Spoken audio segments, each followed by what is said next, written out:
Hi, I'm Jackie Tantillo, and this is Should Have Listened to My Mother. Brenden Kumarasamy is the son of Sri Lankan immigrants. He was born in Montreal, Canada. He became aware at a very young age that his parents were struggling financially while trying to give him everything he needed to be successful. Both parents were factory workers, and his father suffered from an addiction. At 12, he believed he was destined to become an accountant in order to help his parents rid their debt. Watching his family grapple because of their low wages, he was determined to change their future. He lived in his mom's basement, worked long hours. He did everything and anything to take the financial burden off his parents. Now, Brenden Kumarasamy is doing what comes naturally to him. He's a public speaking coach, and one of his goals is to empower the next generation, every genius, to be excellent public speakers. Brenden believes that questions lead to truth, and that's how we get to the heart of who we are. Hello, Brenden, and welcome to Should Have Listened to My Mother. Jackie, that was one of the best introductions I've ever heard. Thank you so much for the kind words. It's great to be here.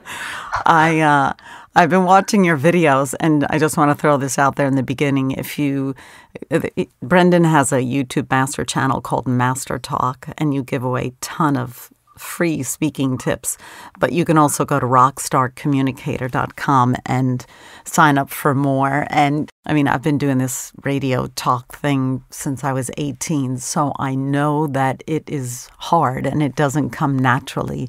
I mean, I was biting my nails in college when I started having to speak to a microphone with no one else there but records, you know. So it's really wonderful. It just empowers people. It gives them that courage and the belief in themselves that they are as important and significant a being as we each are. We are all unique. So I thank you for it. And I get a kick out of watching your videos. They're really great. Love that, Jackie. I appreciate the kind words, and thanks for having me. So your mom... I know just a little bit about your upbringing, but tell us your mom's name, please. Yeah, for sure. Her name's Vijay. Okay. And your parents originally were from Sri Lanka. Is that correct? You got it. So the story was my dad immigrated to Sri Lanka as a war refugee because of the civil war going on in the country. And that's how he got citizenship in Canada. And then he went back to Sri Lanka to marry my mom. And that's how she took her first flight ever. That was her first flight at the age of 30. And she landed in Canada with no idea of how to speak English, French, and she didn't even have a winter jacket on. She didn't know what snow looked like. And that's how her story started. And I got really fortunate in life where I was born in Canada a few years after their wedding. So she didn't get married until 30, you just said? That's correct. Wow. What? So let's go back and explore. How much of her childhood do you know? If I'm being honest, I don't know a lot, but I think what I do understand from it, and I think it's a great reminder that I should ask her more questions, is she grew up in a family of 7 to 8 other siblings. That's one piece. So a lot of her childhood was really around not having enough. So they would fight all the time, lovingly and unlovingly, around the last piece of food. And that's a lot of her piece. She would spend a lot of her time in the garden, getting things done, like vegetables, fruit, things like that, so they could sell back to other villagers. She grew up in a really small village within Sri Lanka. And how it worked in those times anyways is most of the marriages were arranged. So how it works is the male, the groom, goes to different villages, visits different families, and they make a decision as families who they want to marry. So my mom always wanted to be a teacher, but things didn't really work out her way when her parents made the decision to have her married to my dad. So then after that, what happened is she got married and then had us, and then moved to Canada and started a new, fresh life. And did she have any higher education?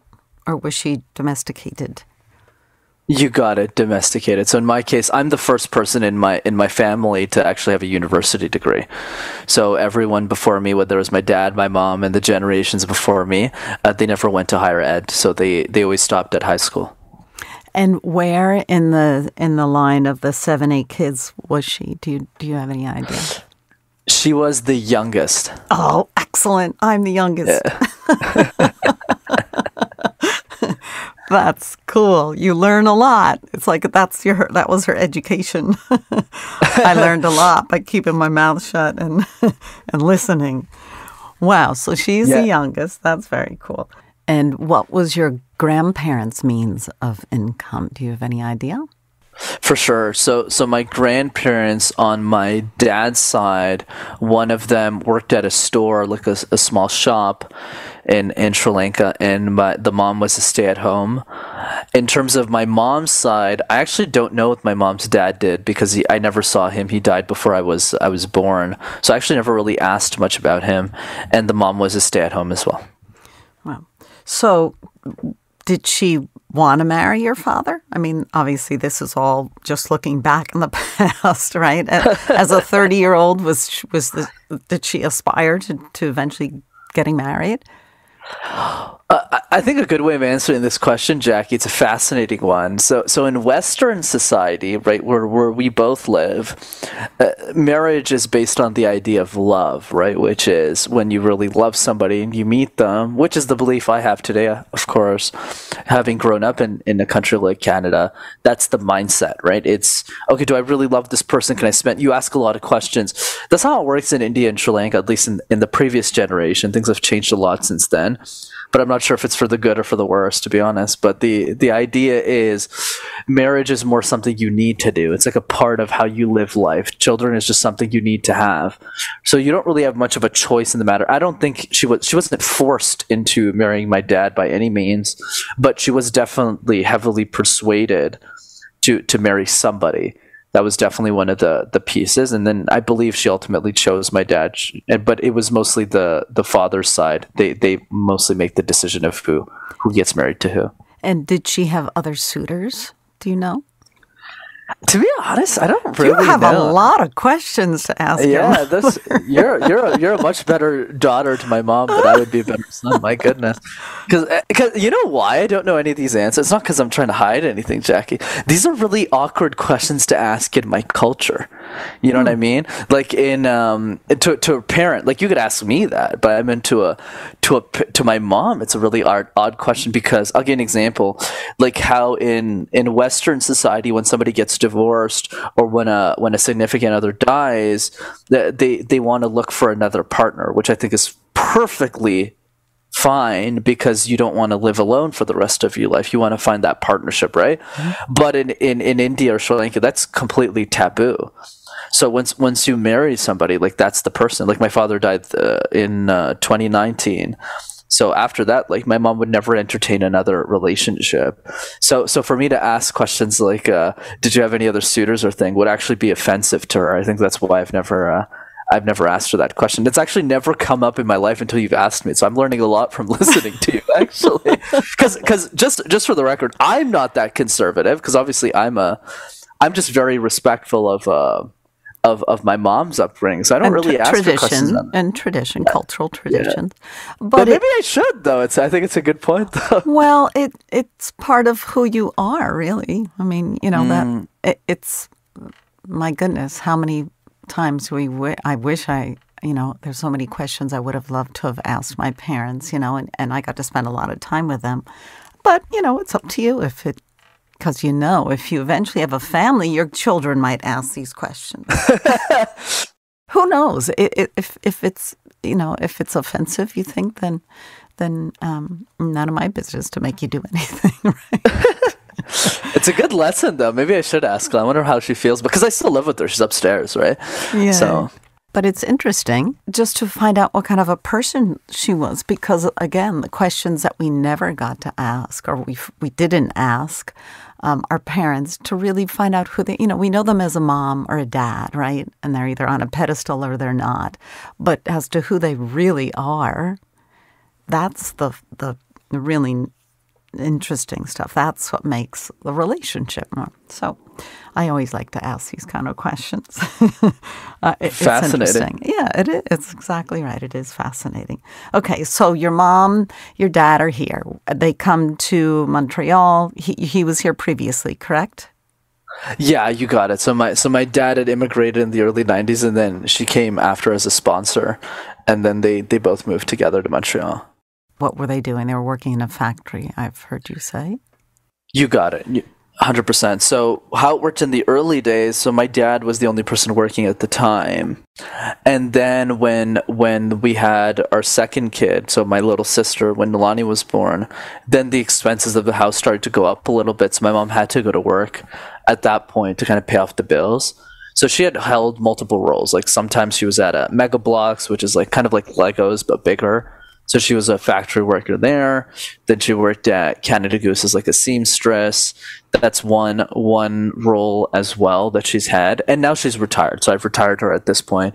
But those are the different roles that she held. Yeah, so both of them were factory workers. And how old were you when she went to work? Was it right after your sister was born, or were you in elementary school?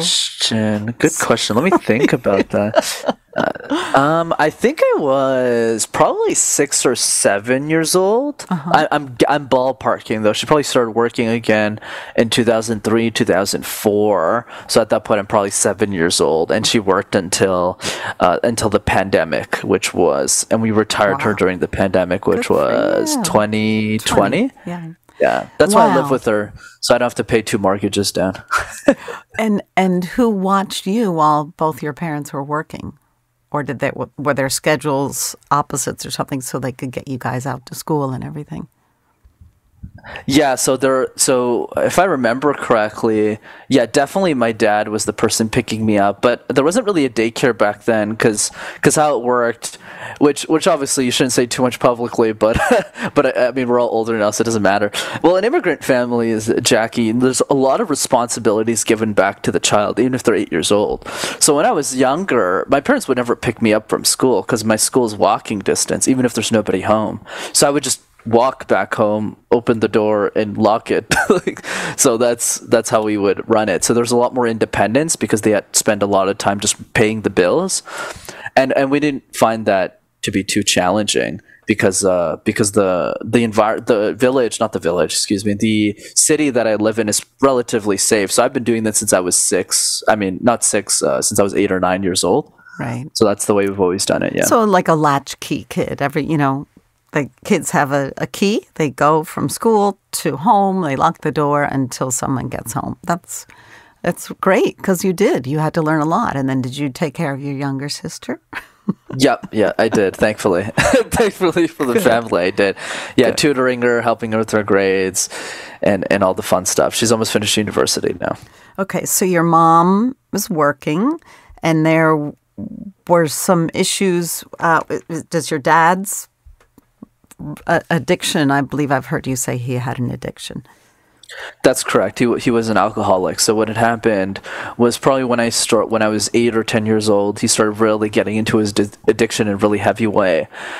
And then he lost his job. I believe it was 2012, 2013, around the area. And that's when a lot of suffering really ensued because at this point, we only had one person making money. That was my mom on minimum wage. And my dad was kind of causing a lot of problems within the family, drinking too much, things like that. So that actually gave me a lot of responsibility at a young age to really get my act together so that I could figure out how to release our family from these struggles. So that's actually what drove me a lot to make it happen for the family. That's how I grew to success in the corporate world relatively quickly. I started working at IBM probably when I was around 22. Did your mom ever talk to you about the reality of this situation in the home, or would you see her body language of being tired, or did you ever see her emotional? I can't imagine she showed much emotion based on her character and her Sri Lankan background and culture. Right, Jackie. So what I would say is we didn't really talk about it too much. It was more of a reality we kind of all understood, and the mindset that I feel a lot of Asian cultures have is you don't really talk about it too much. You just kind of figure out how to fix it, and that's why as a kid or growing up to become the adult that I am today, I had a lot of trouble processing emotions, right? Talking through my feelings. And I still have that challenge today. Like even saying I love you to a family member was something we never did. And it's something me and my sister are working through, and how do we express emotions more clearly. But you're right, it was a struggle. We didn't really talk much about that struggle. We kind of just tried to figure out a way out of it. And if I'm being honest, after my dad passed away, life became a lot easier for all of us. So now, my mom has a very different life than what she struggled through in the last 10 years. And that's Indian culture, right? It's whenever somebody goes off the rails, you have to continue to support them and provide for them and create opportunities for them, even if they have a lot of internal issues. And I was lucky enough to have a mom like that, and that's why she suffered for so long, and I didn't want her to suffer anymore. And that became a big, deeper purpose long before I started doing the things that I'm doing now on YouTube and all that stuff. My number one priority at the time anyways was making sure that everyone was safe. Did it get to the point where you almost lost your home and all that, or you were robbing Peter to pay Paul, and everybody was just kind of juggling everything to do what they can?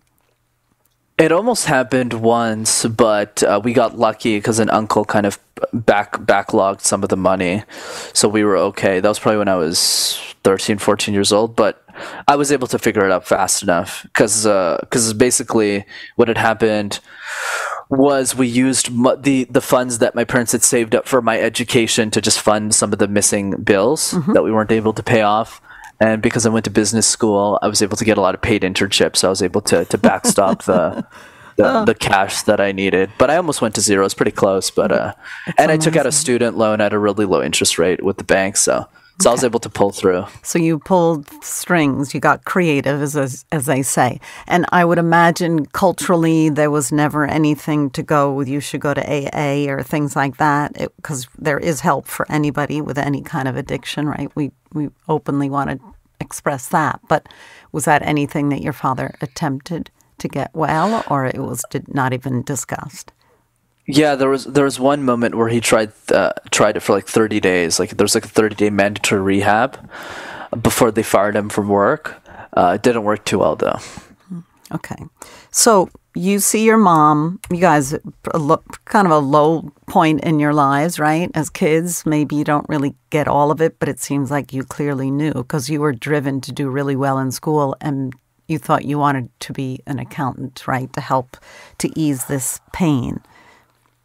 And the point that you made is actually the right one, Jackie, which is I never wanted to be an accountant to be happy. You know, I think for me, that's why I'm super empathetic now being the person I am today to people's situations where I think the number one priority of life is not purpose, it's survival. It's figuring out, back to Haslow's hierarchy of needs, if you don't have enough to eat or things, you can't really think about other people.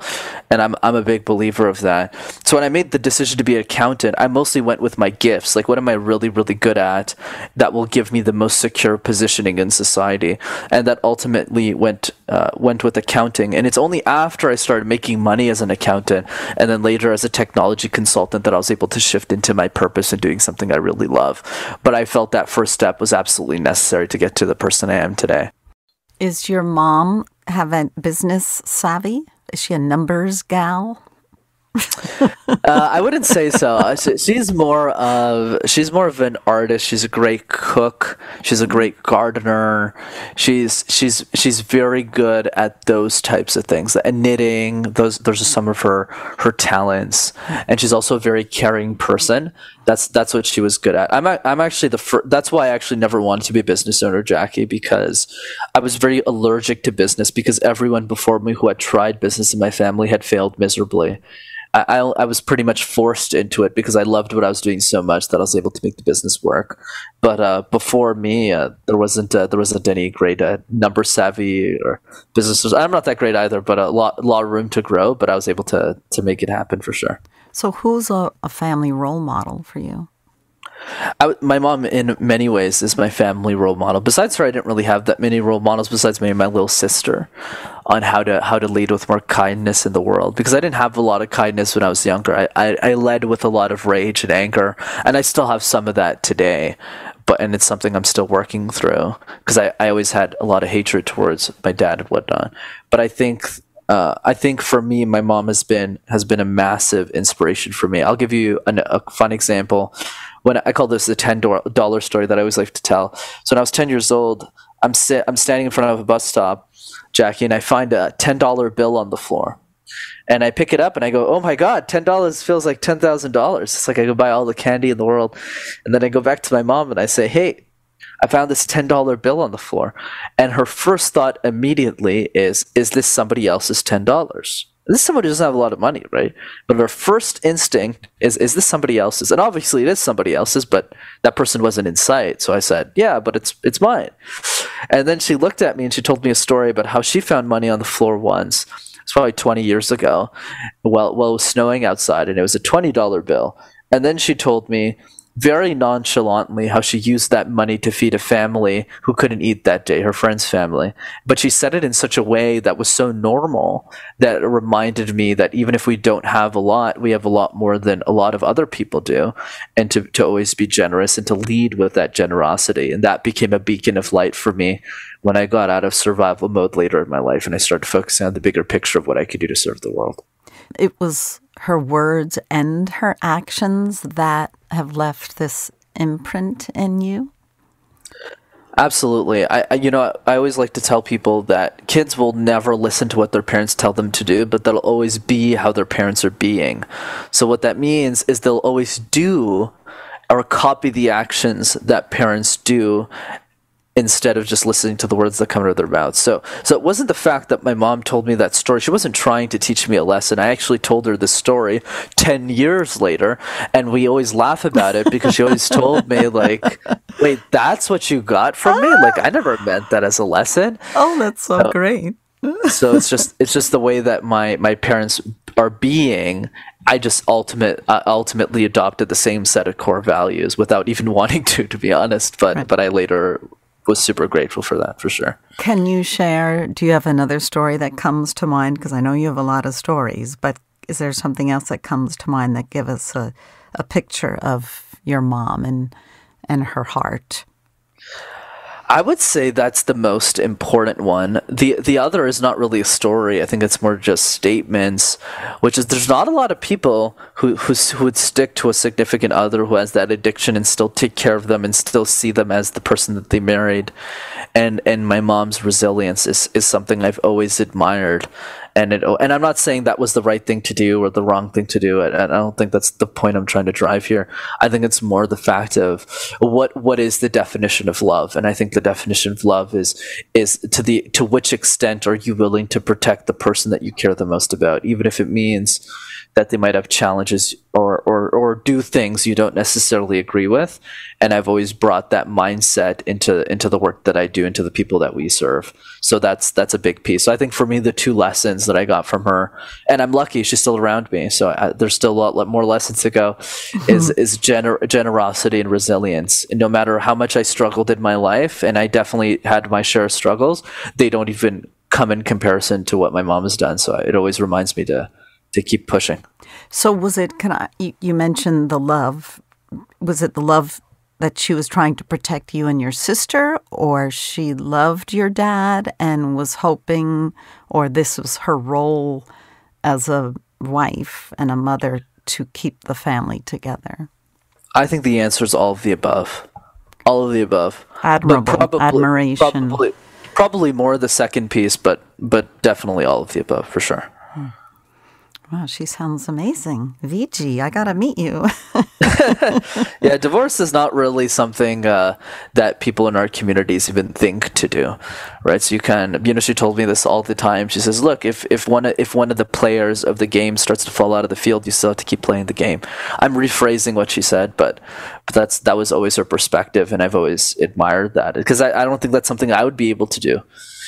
because there's only so much I would be willing to sacrifice to somebody else. But she is the epitome of the example to follow, and that's what drove me, Jackie. Right? Absolutely. Right. I was just like, well, I mean, you suffered for so many years. I mean, geez, you're not going to live the last 20, 30 years of your life doing this too. So my dad actually became my biggest teacher because I wanted to be literally the opposite of who he was. So I became the perfect son. Right, got all the best grades in school, got the right job, never did drugs. I haven't gotten drunk once in my life, Jackie. I've never touched alcohol except maybe like a glass of wine I've had over steak dinner. But that's pretty much it. Like I've never made any of those mistakes. And I think the reason is because I wanted her to grow up or rather know that all of that suffering, all of that pain was worth it in some way, and her kids became role model children, and that's what me and Nalani became for her. But we wanted to be because of all of the suffering she went through. So it worked out in the end. Yeah, thank God. I'm telling you, watching your work, you can see your videos everywhere, and you are extremely giving. So I had a feeling before we actually spoke today that there's got to be someone influencing you or a role model that just turned your world around.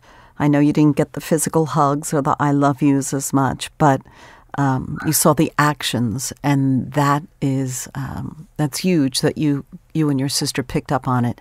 And I believe that's crucial. You can turn your life around. You can make it positive, and you can also affect the people around you as well with all that you've learned. Absolutely. Very well said. And my mom was definitely a big piece in that. There's obviously other mentors I looked up to as well that kind of guided me in that way.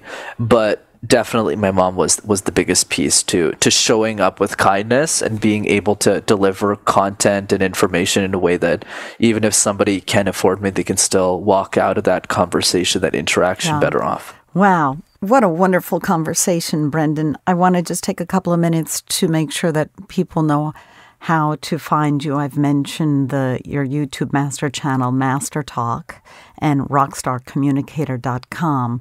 But there's a bit of a funny story to how you really launched this whole thing, and we're getting down to the last couple of minutes. But please do your master work and share with my audience what you're all about.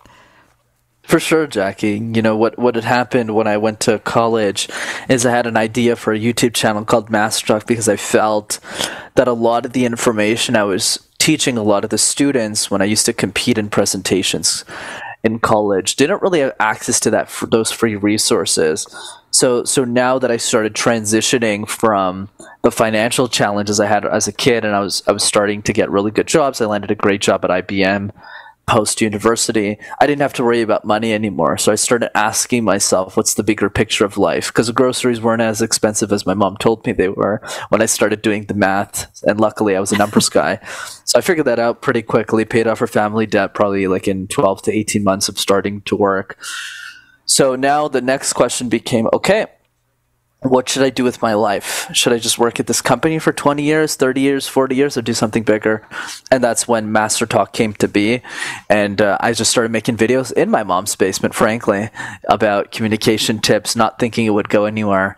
And here we are a few years later. It's quite the success story. And it will continue. You know, the more, like I say, the more you give, I think the more you get. And it is super important for so many people to have that confidence, that self-confidence to be able to express themselves. I'm not talking about having to use big words and having to be a corporate executive somewhere.